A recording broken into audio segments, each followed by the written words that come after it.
পৃথিবীর এক উন্নত, শান্তিপূর্ণ এবং প্রাকৃতিক সৌন্দর্যের দেশ হল অস্ট্রেলিয়া। ভারত ও বাংলাদেশের অনেক মেধাবী, পেশাজীবী, শিক্ষার্থী এবং উদ্যোক্তা স্থায়ী বসবাসের জন্য অস্ট্রেলিয়া যেতে চান, কেননা এখানকার উচ্চ জীবনমান, শিক্ষার সুযোগ, অর্থনৈতিক সুযোগ, সামাজিক সুবিধা, নিরাপদ পরিবেশ, বহু সংস্কৃতির গ্রহণযোগ্যতা ইত্যাদি বিষয়গুলো বেশ আকর্ষণীয়। এত কিছুর পরেও আপনি যদি একজন ভারতীয় বা বাংলাদেশি হিসেবে অস্ট্রেলিয়াতে যান, তাহলে এখানে এমন কিছু বিষয় বা রীতিনীতি আপনার চোখে পড়বে যা আপনাকে চমকে দেবে। বিষয়গুলো আপনাকে এতটাই অবাক করবে যে আপনি আগে থেকে তা কখনোই কল্পনাও করতে পারবেন না। মনে মনে ভাববেন, এটা যদি আমাদের দেশে হতো তাহলে কি হতো। মরুচরের এই পর্বে আমরা অস্ট্রেলিয়ার এমনই 10টি বিষয় সম্পর্কে জানতে চলেছি। সন্তানদের নিজের মতো করে জীবন সাজানো। অস্ট্রেলিয়াতে সন্তানেরা সাধারণত 18 বছর বয়সে পিতামাতার বাসা ছেড়ে অন্যত্র বাসা নিয়ে নিজের মতো করে স্বাধীনভাবে বসবাস শুরু করে। পিতামাতার কাছে তাদের আর্থিক সহায়তা নেওয়ার প্রবণতা অনেকটাই কমে যায়। এই বয়সে তারা চাইলেই সহজেই পার্ট টাইম কোনো জব পেয়ে যায়।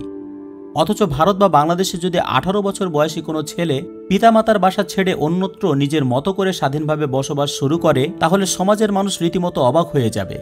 ভাববে মা বাবার সাথে ওই ছেলের বড়সড় কোনো মনোমালিন্য হয়েছে। কেননা ভারত বা বাংলাদেশের সন্তানেরা প্রায়শই তাদের বিবাহ পর্যন্ত, এমনকি বিয়ের অনেকদিন পর পর্যন্তও পরিবারের সঙ্গেই থাকে এবং পরিবারের সিদ্ধান্ত অনুসারেই অনেক কিছু করে থাকে। বিয়ের প্রচলন কম। অস্ট্রেলিয়াতে ভালোবাসা এবং সমঝোতার ভিত্তিতে লিভ ইন সম্পর্ক বা লিভ টুগেদার করে বসবাস করতে দেখা যায়। এখানে লিভ টুগেদার ব্যাপকভাবে প্রচলিত এবং সামাজিকভাবে গ্রহণযোগ্য। লিভ টুগেদার বিষয়টি হলো এমন, একজন পুরুষ এবং একজন নারী বিয়ে না করেই একে অপরের সাথে একই বাড়িতে থাকে, এমনকি শারীরিক সম্পর্ক স্থাপন করে। অস্ট্রেলিয়াতে এমন সম্পর্ক আইন দ্বারা স্বীকৃত, বিশেষত তারা যদি 6 মাস বা তার চেয়ে বেশি সময় একসঙ্গে বসবাস করেন। এখানে এটি একটি সাধারণ সামাজিক প্রথা এবং মানুষ এটাকে নেতিবাচকভাবে দেখে না। 2017 সালের একটি সমীক্ষা অনুসারে 79% অস্ট্রেলীয় বিশ্বাস করেন যে বিবাহের আগে একসঙ্গে থাকা সম্পর্কের জন্য ভালো। যদিও লিভ ইন সম্পর্কের সংখ্যা বাড়ছে, তবুও বেশিরভাগ অস্ট্রেলীয় দম্পতি শেষ পর্যন্ত বিবাহ বন্ধনে আবদ্ধ হন। যদিও সঠিক পরিসংখ্যান পাওয়া কঠিন, তবে ধারণা করা হয় যে অস্ট্রেলিয়ায় বর্তমানে অনেকেই লিভ টুগেদার সম্পর্কের মাধ্যমে জীবনযাপন করছেন, যারা জীবনে কখনোই বিয়ে করেন না। ভারত বা বাংলাদেশের লিভ টুগেদার সামাজিকভাবে গ্রহণযোগ্য নয়। এটি করলে খুব নিন্দা এবং কলঙ্কের মুখে পড়তে হবে। ভারত বা বাংলাদেশের সামাজিক, পারিবারিক এবং ধর্মীয় প্রভাবের কারণে আয়োজিত বিবাহ এখনও প্রচলিত এবং লিভ ইন সম্পর্ককে সামাজিকভাবে মেনে নেওয়া হয় না। বুড়ো বয়সে বিয়ে। অস্ট্রেলিয়াতে বয়স্ক ব্যক্তিরা বিয়ে করতে পারেন এবং অনেকেই তা করে থাকেন, এমনকি 70 বছর বা তার চেয়ে বেশি বয়সেও তারা বিয়ে করে থাকেন। সাধারণত পরিবারের সদস্যরাও এই বিয়েকে সমর্থন করেন। নাতি নাতনিরাও অনুষ্ঠানে যোগ দেয় এবং দাদা দাদি বা নানা নানির বিয়েতে অনেক খুশি থাকে। অনেকেই এই ধরনের বিয়েতে বড়সড় অনুষ্ঠানেরও আয়োজন করেন। এই রীতিটি ভারত বা বাংলাদেশের কোনো মানুষই হয়তো সঠিকভাবে মেনে নিতে পারবে না। বড়দের নাম ধরে ডাকা। বয়স ও সামাজিক স্থিতিকে গুরুত্ব না দিয়ে প্রথম পরিচয়ে এখানে লোকজন একে অপরের সহজে নাম ধরে ডাকে, এমনকি তারা বয়সে অনেকটা বড় হলেও। বিষয়টিকে আরেকটু ব্যাখ্যা করা যাক। অস্ট্রেলিয়াতে সাধারণত অপরিচিত মানুষদের সাথে প্রথম দেখা হলে তারা পরিচিত হওয়ার সময় একে অপরের নাম জেনে নেয়, এরপর একে অপরকে নাম ধরে ডাকতে স্বাচ্ছন্দ্য বোধ করে। এতে কে বড় আর কে ছোট তা গুরুত্ব পায় না। সাধারণত পরিচিত হওয়ার সময় সম্পর্ক না জানা থাকলে নাম ধরে ডাকাকে নেতিবাচকভাবে দেখা হয় না। যেমন মনে করুন, 5ম শ্রেণীর কোনো শিক্ষার্থী 50 বছর বয়সে কোনো ভদ্রলোককে বলছে, জনাব ফরিদ, আপনি কোথায় যাবেন? যেখানে ভারত বা বাংলাদেশে একজন ছোট বাচ্চা অথবা যুবক বয়োজ্যেষ্ঠদের নাম ধরে ডাকলে এটিকে অশোভন বা অসম্মানজনক হিসেবে দেখা হয়। ভারত বা বাংলাদেশে বয়োজ্যেষ্ঠদের সম্মানের জন্য বিশেষ সম্বোধন করে ডাকা হয়, যেমন আপনি, চাচা, দাদা, ভাই, কাকা, কাকু ইত্যাদি। ভারত বা বাংলাদেশের ক্ষেত্রে 5ম শ্রেণীর ওই শিক্ষার্থী 50 বছর বয়সী ভদ্রলোককে এভাবে বলতো, আঙ্কেল, আপনি কোথায় যাবেন? টয়লেটে পানির ব্যবস্থায় কমতি। অস্ট্রেলিয়ার বেশিরভাগ বাড়ির টয়লেটে শৌচকর্ম বা টয়লেট হাইজিনের জন্য সরাসরি পানির ব্যবস্থা সাধারণত থাকে না, যেমনটি বাংলাদেশ বা ভারতে প্রচলিত। বেশিরভাগ টয়লেটের ডিজাইনে পানির ব্যবস্থা, যেমন বাথরুম, শাওয়ার বা হাতের কাছে পানির কল ইত্যাদি রাখার প্রচলন এখানে নেই। পশ্চিমা দেশগুলোর মতো অস্ট্রেলিয়াতেও টয়লেট পেপারের ব্যবহার ঐতিহ্যগতভাবে অভ্যাসের একটি অংশ। বাংলাদেশ বা ভারতে টয়লেট হাইজিনের সময় পানি ব্যবহার একটি অত্যন্ত অপরিহার্য অংশ। এখানে এই কাজের জন্য পানির ব্যবস্থাবিহীন টয়লেট কল্পনাও করা যায় না। ভাঙারি বা ভাঙড়ি জিনিস ফেলে দিতেও টাকা দিতে হয়।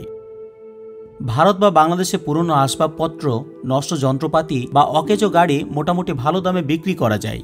এমনকি ভাঙা জিনিসপত্র মেরামত করেও নতুনের মতো করে ব্যবহার করা হয়। অথচ অস্ট্রেলিয়াতে এমন ধরনের অকেজো জিনিস টাকা দিয়ে ফেলে দিতে হয়। অর্থাৎ এগুলো বিক্রি করে টাকা তো পাবেনই না, বরং উল্টো আপনাকেই টাকা দিতে হবে। তবে অস্ট্রেলিয়াতেও পুরনো জিনিসপত্র রিসাইকেল করে ব্যবহার করার রীতি রয়েছে। অপরিচিত কাউকে হাই হ্যালো বলা।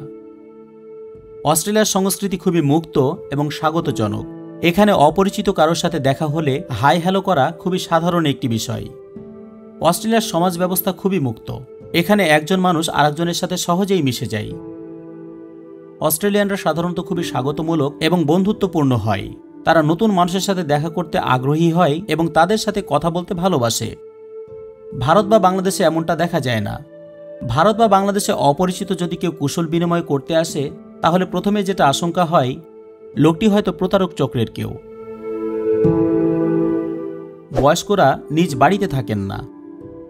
অস্ট্রেলিয়ায় বয়স্কদের জন্য আলাদা থাকার ব্যবস্থা করা হয় এবং অনেক ক্ষেত্রে তারা পরিবার থেকে পৃথক হয়ে এজড কেয়ার হোমস বা রিটায়ারমেন্ট ভিলেজে চলে যান। এটি অস্ট্রেলিয়ার সামাজিক কাঠামো এবং জীবনযাত্রার একটি স্বাভাবিক দিক। অপরদিকে অধিকাংশ ক্ষেত্রেই ভারত ও বাংলাদেশের বয়স্করা যৌথ পরিবারে বসবাস করেন এবং বয়স্কদের পরিবারের অংশ হিসেবে রাখা হয়। খাবার। অস্ট্রেলিয়ায় খাবারের সংস্কৃতি ভারত বা বাংলাদেশের তুলনায় অনেকটাই ভিন্ন। এখানকার বেশিরভাগ পরিবারেই প্রতিদিন রান্না করা হয় না, যেটা ভারত বা বাংলাদেশের মতো দেশে কল্পনাও করা যায় না। অস্ট্রেলিয়াতে অনেক মানুষ কাজের চাপ বা সময় বাঁচানোর জন্য রেস্টুরেন্টের খাবারের উপর নির্ভর করেন। এখানে প্রক্রিয়াজাত খাবারের ব্যবহার অনেক বেশি। এটি দ্রুত প্রস্তুত করা যায় এবং সময় বাঁচায়। এদেশে তুলনামূলকভাবে স্বাস্থ্যকর, কম মশলা এবং দ্রুত প্রস্তুত খাবারের জনপ্রিয়তা বেশি এবং এক একজন নিজের পছন্দমতো খাবার গ্রহণ করতে পারে। অপরদিকে ভারত ও বাংলাদেশে প্রতিদিন তাজা খাবার রান্না করা হয়, যাতে প্রচুর পরিমাণ মশলার ব্যবহার করা হয় এবং প্রায়শই তা পরিবারের সকলে মিলে একসাথে খায়। রিক্সা, ভ্যান বা পাবলিক গাড়ির অভাব। আপনি যখন অস্ট্রেলিয়ার বিমানবন্দর থেকে বের হবেন, তখন অবাক হবেন যে এখানে ভারত বা বাংলাদেশের মতো রিক্সা ভ্যান, অটোরিক্সা, ব্যাটারি চালিত ভ্যান বা সিএনজির মতো তেমন কিছুই পাবেন না। এখানকার পরিবহন ব্যবস্থা সম্পূর্ণ ভিন্ন এবং আধুনিক। মূলত ব্যক্তিগত গাড়ি এবং সরকার পরিচালিত গণপরিবহন ব্যবস্থার উপর নির্ভর করতে হয়। প্রতিবেদনটি রুচিশীল মনে হলে বন্ধুদের সাথে শেয়ার করার অনুরোধ রইল। মরুচর পরিবারকে পছন্দ হলে সাবস্ক্রাইব করে আমাদের সাথে যুক্ত হতে পারেন।